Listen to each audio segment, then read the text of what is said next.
Assalamualaikum warahmatullahi wabarakatuh. Ketemu lagi dengan saya Keling Lele, dan di video kali ini saya akan review yaitu tentang pemberian pakan alternatif. Apa saja yang kita pakai di sini dan di segmen apa saja yang selama ini belum pernah saya ungkap dan memang saya belum ceritakan seperti itu. Dan di video kali ini saya akan ungkap yaitu tentang pembenihan, pendederan, atau pembesaran. Keseluruhannya itu bisa menggunakan pakan alternatif. Seperti apa pakan alternatifnya nanti kita bahas. Namun di sini dikarenakan 80% yang mengikuti fitur gabung atau yang mengikuti latihan VIP privat, itu kebanyakan mereka itu yang menggunakan pakan alternatif seperti itu. Dan di situ saya beranggapan bahwa di luaran sana masih banyak yang mempunyai persoalan yang sama atau yang mempertanyakan hal-hal yang seperti berikut. Nah, namun di video kali ini mungkin saya akan review yaitu beberapa di antaranya yang akan kita bahas. Namun di situ mungkin saya tidak tampil muka karena saya tidak membawa kameramen seperti itu. Selain daripada perjalanannya yang cukup jauh ke sini, kameramennya pun juga sekarang lagi sibuk. Jadi ada hal yang nggak bisa ditinggalkan karena saya udah janji. Akhirnya saya ngonten sendiri seperti itu.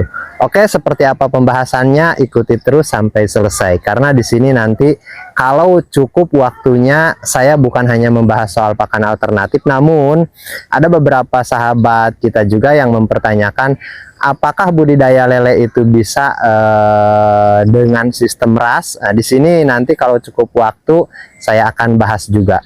Karena mungkin 12 tahun yang laluan lah kita pernah juga riset melakukan sistem RAS seperti itu. Oke, seperti apa, mulainya dari mana, kita lanjut.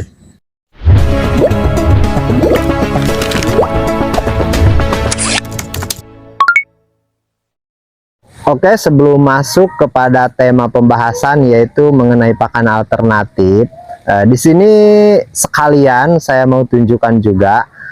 Di depan saya ini ada kolam yang mana ini tuh biasanya kita simpan untuk karantina benih yang akan kita kirim seperti itu. Namun di sore hari ini kita simpan yaitu benih yang jonggol, yang terlalu besar, yang tidak masuk kategori pengiriman karena ini benih udah ukuran 12 cm. Dan untuk yang sebelah sana itu kita pembesaran seperti itu. Jadi benih yang kita grading, yang size-nya cukup kita kirim, oke. Dan yang besar, yang jonggol, yang seperti inilah, yang ada di kolam ini, yang ada seperti di kolam ini, kita besarkan seperti itu. Di mana saja kita melakukan pembesaran? Yang pertama di atas sana, oke. Dan yang kedua di bawah sini. Nah, di bawah ini pun ini sama pembesaran juga. Dan di sini yang akan kita bahas yaitu soal pakan alternatif. Jadi di sini tuh kita semuanya menggunakan pakan alternatif tanpa menggunakan pelet. Karena benih yang kita pakai benih yang udah 12 sentian minimal. Karena itu benih yang tidak masuk bukan tidak laku, bukan, ukurannya terlalu besar. Jadi kalaupun ada yang beli, harganya kalau yang besar seperti ini, nah ini cukup mahal. Jadi nantinya kasihan sama petani.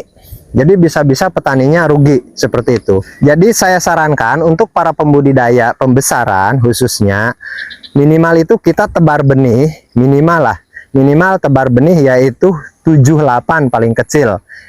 Seperti itu, maksimalnya 9-10. Kalau kita benih itu terhitung murah, maunya seperti itu kan. Nah, supaya ada untungnya lah. Artinya kalau 7-8 kita jual, 8-9-9-10 kita jual, size yang seperti ini.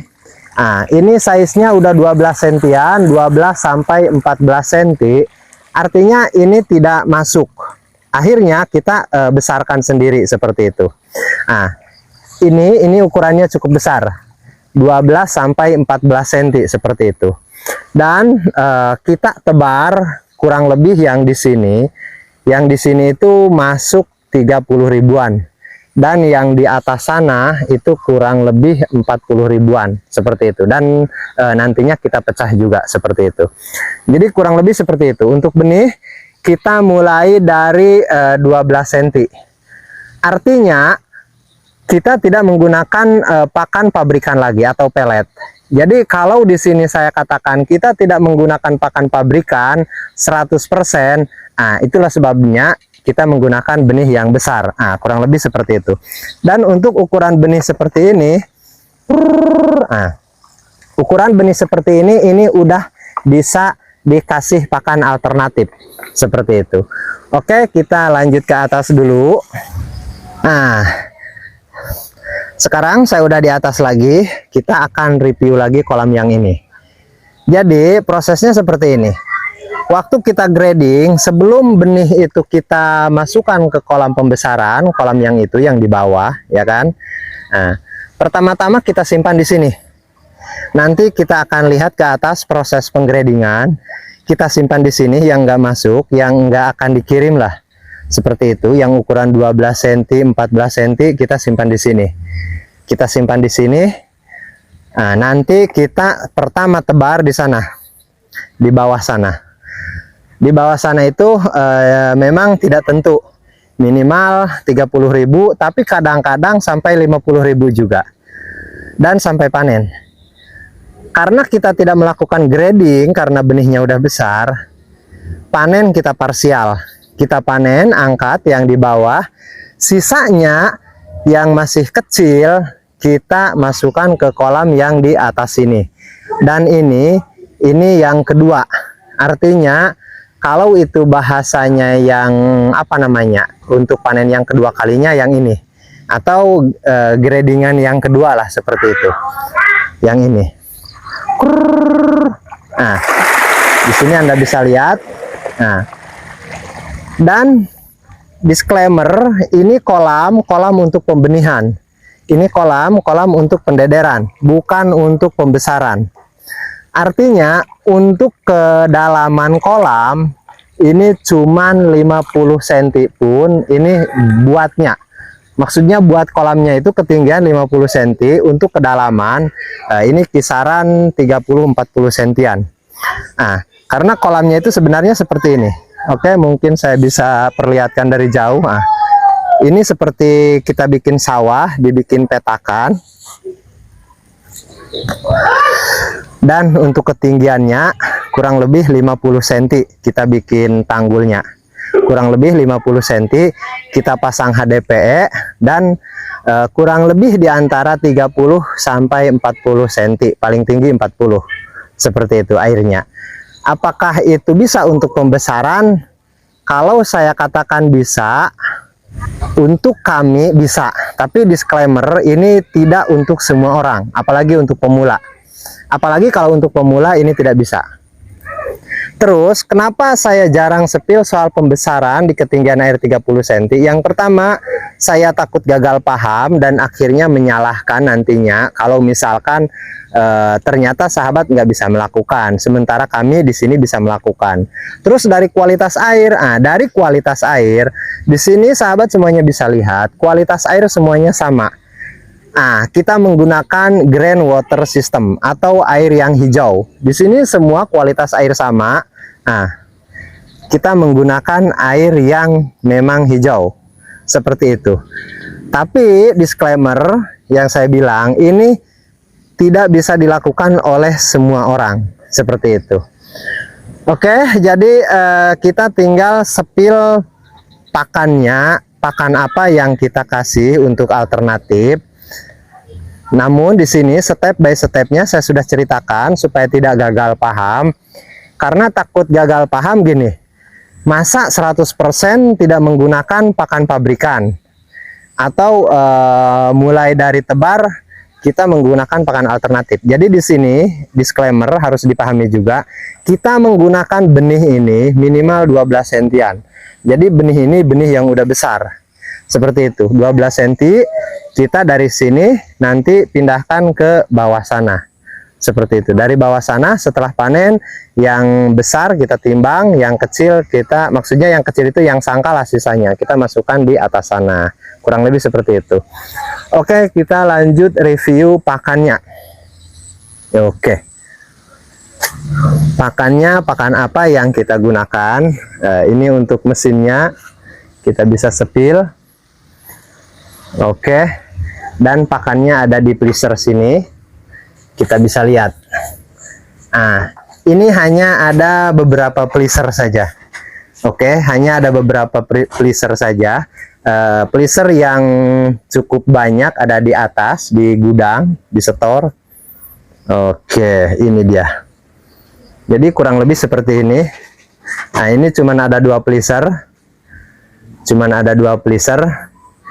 Dan kita bisa sepil isinya seperti apa. Nah, ini yang udah kita giling. Ini yang udah kita giling, kita masukkan ke jerigen yang udah dibelah, atau apa namanya di tempat sahabat ini apa namanya? Kita masukkan ke jerigen seperti ini. Nah, tujuannya supaya mudah menggunakannya. Dan ini kita atur juga supaya kita lebih mudah untuk mengaplikasikan. Contoh, untuk 1 jerigen ini kita kasih makan untuk 2 kolam untuk yang masih kecil gitu kan. Jadi mengaplikasikannya lebih mudah lah, seolah-olah ada biomasanya juga seperti itu. Memang bukan seolah-olah, memang kita harus ada biomasanya seperti itu. Oke, mudah-mudahan ini bisa dipahami. Ini untuk pakan ikan yang masih kecil. Oke, kita tutup dulu karena banyak lalat. Nah, seperti ini. Ini untuk yang kecil. Terus untuk yang sedikit besar, kita lihat pleaser yang satunya lagi. Kelihatan atau enggak? Untuk yang sedikit besar, kita kasih ikan yang kurang lebih, aduh, ini keras ini. Gimana saya ngambilnya? Oke, mudah-mudahan kelihatan tuh. Untuk ikan yang sedikit besar, kita ambil yang ini. Ini ikan sebesar telunjuk, sebesar ibu jari, kurang lebih seperti itu. Sebesar telunjuk, sebesar ibu jari untuk ini. Dan stok yang banyak ada di atas sana. Nanti kalau cukup waktu kita sepil juga. Jadi di sini ada 2 pleaser, yang satu untuk ikan yang baru tebar, dan pleaser yang kedua ini untuk ikan yang udah besar, artinya sampai panen lah, seperti itu. Jadi pakan yang kita giling hanya untuk ikan yang masih kecil, contoh yang ada di kolam ini dan yang ada di bawah sana, seperti itu. Kalau untuk yang di atas ini kita pakai yang besar, seperti itu. Jadi saya ulangi, untuk yang ini yang udah digiling ini hanya untuk ikan kecil. Artinya kita giling 500 kilo ini udah cukup satu siklus. Satu siklus kisaran kita tebar misalkan 30.000, nah itu udah cukup untuk pakan yang kita giling. Yang lainnya kita tidak giling, kurang lebih seperti itu. Oke, tapi saya lihat ini durasinya mungkin kalau dibikin satu video terlalu panjang. Jadi bisa jadi untuk review yang di atas sana, yang di gudang, sekalian kita mau bahas yaitu sistem RAS atau Recirculating Aquaculture System. Apakah bisa budidaya lele menggunakan sistem RAS seperti itu? Jadi kita bahas sekalian di atas seperti itu. Oke, karena ini durasinya terlalu panjang, hampir setengah jaman, jadi saya rasa untuk review yang di atas dan mereview bekas-bekas dulu kita menggunakan sistem RAS, saya rasa waktunya tidak cukup untuk part yang ini. Kita lanjut ke part yang 2, tapi jangan khawatir, di hari ini saya akan review, jadi kita lanjut ke part 2 atau lanjutan dari video ini. Oke, ikuti terus part 2 nya setelah ini, dan assalamualaikum warahmatullahi wabarakatuh.